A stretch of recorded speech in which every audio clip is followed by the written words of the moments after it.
नमस्कार, नादी टीवी देख रहे हैं आप और मैं हूं आपके साथ अनुपमा खोपरे। उत्तराखंड के इस खास बुलेटिन में आपका बहुत स्वागत है, जिसकी शुरुआत करेंगे देहरादून की बड़ी खबर के साथ, जहां सीएम धामी के दिल्ली दौरे का आज दूसरा दिन है। सीएम पुष्कर सिंह धामी केंद्रीय नेताओं से मुलाकात कर सकते हैं, साथ ही उत्तराखंड के विकास पर चर्चा भी कर सकते हैं। आपदा प्रभावित क्षेत्रों के लिए आर्थिक सहयोग भी मांगेंगे, साथ ही ऊर्जा से जुड़े मुद्दों पर भी सीएम धामी केंद्रीय नेताओं से चर्चा करते नजर आएंगे। तो देखिए, दिल्ली का दूसरा दिन है और वहां पर दौरा करने पहुंचे सीएम पुष्कर सिंह धामी और विकास के लिहाज से, और साथ ही अगर हम उत्तराखंड की बात कर ली जाए तो लगातार भूस्खलन देखने को मिला था और उसकी वजह से कई सारे ऐसे लोग हैं जो इस भूस्खलन की जद में आ गए थे। अब ऐसे में आपदा प्रभावित क्षेत्रों के लिए आर्थिक सहयोग भी यहाँ पर जानकारी में सामने आ रहा है कि सीएम धामी मांग सकते हैं।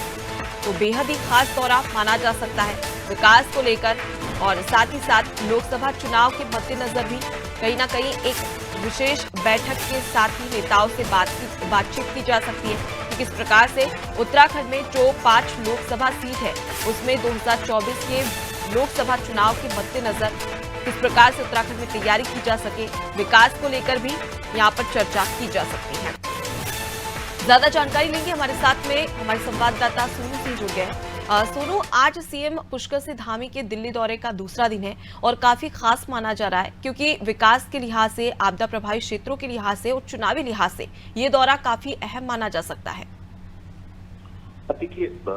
जो बीजेपी के नेता हैं और यहाँ का जनमानस है वो ये मानता है कि जो मुख्यमंत्री उत्तराखंड के पुष्कर सिंह धामी दिल्ली जाते हैं जब और केंद्र नेताओं से मुलाकात करते हैं और विकास के मुद्दे पर चर्चा करते हैं, तो तमाम ऐसे प्रस्ताव होते हैं जिन पर सैद्धांतिक स्वीकृति या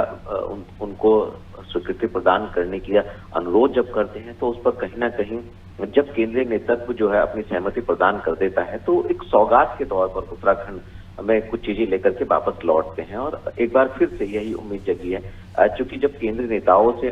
मुख्यमंत्री की मुलाकात होगी, बातचीत होगी, चर्चा होगी, तो जाहिर सी बात है जो पेंडिंग वर्क है उत्तराखंड के विकास से जुड़े हुए हैं वो कहीं ना कहीं उन पर सहमति होगी और वो कार्य आगे बढ़ाए जा सकेंगे। अलग अलग तरीके से सरकार जो विकास का रोड मैप तैयार कर रही है। सरकार ने जो संकल्प लिया हुआ है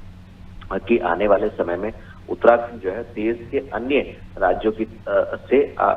अग्रणी स्थान पर हो। सशक्त उत्तराखंड का एक लक्ष्य निर्धारित किया हुआ सरकार ने और उसको साकार करने के उद्देश्य से करी। जैसा कि आपने स्वयं इस बात को कहा है कि आने वाले समय में लोकसभा के चुनाव होने हैं और इस वक्त जो है 5 की 5 लोकसभा सीटें वो बीजेपी की हैं, तो इस पर भी फोकस हो रहा है कि आने वाले समय में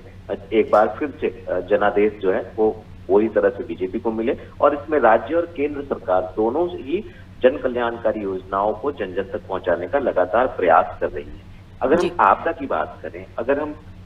इसके अलावा यूसीसी की बात करें, तो ये ऐसे महत्वपूर्ण पहलू हैं जो उत्तराखंड से जुड़े हुए हैं। यूसीसी का ड्राफ्ट तैयार हो गया है, उसको लागू करने की बात सरकार आने वाले समय में कह रही है और इसके साथ साथ आपदा से जो हालात उत्तराखंड में बने हुए हैं, इसके नुकसान का आंकलन किया जा रहा है फौरी तौर पर और कैसे इसमें राहत पहुंचाई जा सकती है, कैसे आपदा के बाद के कार्यों को त्वरित गति से किया जा सकता है, इस पर सरकार फोकस कर रही है। तो एक नहीं बल्कि अनेकों ऐसे मुद्दे हैं जिन पर केंद्र नेतृत्व से मार्गदर्शन लेकर के, अनुरोध करके उन प्रस्तावों को पूरा कर मुख्यमंत्री उत्तराखंड वापस लौटेंगे। जी, तो उत्तराखंड के विकास के लिए ये जो मुलाकात है वो काफ़ी अहम मानी जा रही है, लेकिन यहाँ पर राज्य सरकार के सामने सबसे बड़ी चुनौती है आपदा। अब ऐसे में देखा जाए तो एक दिन पहले भी मुलाकात की गई थी केंद्रीय मंत्रियों से, तो उस बैठक में क्या कुछ बातें निकलकर सामने आई हैं? और फिलहाल अगर हम बात कर ली जाए तो ऊर्जा के क्षेत्र की बात कर ले या विकास को लेकर बात कर ले तो काफ़ी अहम ये बैठक मानी जा रही है। इस बैठक में कौन कौन से मंत्री शामिल होने वाले हैं और इसके साथ ही साथ अगर बात कर ली जाए तो उत्तराखंड के लिए क्या कुछ खास निकल कर आ सकता है इस बैठक से? क्योंकि कहा जाता है कि जब भी सीएम पुष्कर सिंह धामी दिल्ली दौरे पर निकलते हैं तो कहीं ना कहीं केंद्रीय सहारा या केंद्रीय की ओर से कुछ ना कुछ चीजें निकलकर ऐसे सामने आती है जो कि राज्य को और मजबूत और विकसित बनाती है। देखिए,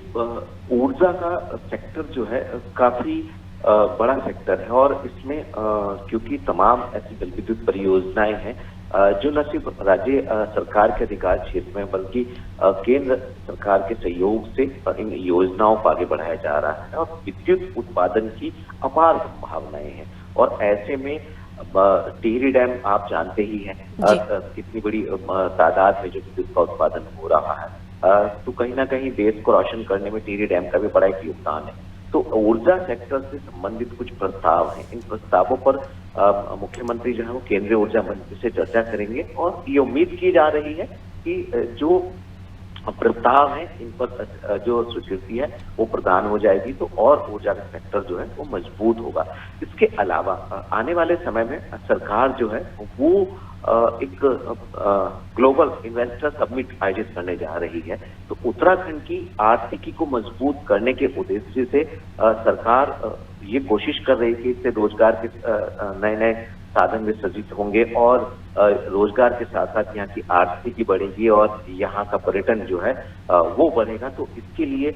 मुख्यमंत्री कुछ उद्योगपतियों के से मुलाकात करने वाले हैं। तो केंद्रीय मंत्रियों के साथ साथ और इन्वेस्टर समिट के लिहाज से, आपदा के लिहाज से और ऊर्जा के लिहाज से मुख्यमंत्री का ये दौरा काफी महत्वपूर्ण माना जा सकता है। जी, तो उत्तराखंड को सशक्त बनाने के लिए और विकास की प्रगति पर लाने के लिए, विकास को तेज गति देने के लिए ये बैठक काफी खास मानी जा सकती है। मैं आपके पास लौटूंगी सोनू। तो देखिए, सीएम धामी का बेहद ही खास दौरा इस प्रकार से बताया गया कि दिल्ली दौरा किस लिए खास है, क्योंकि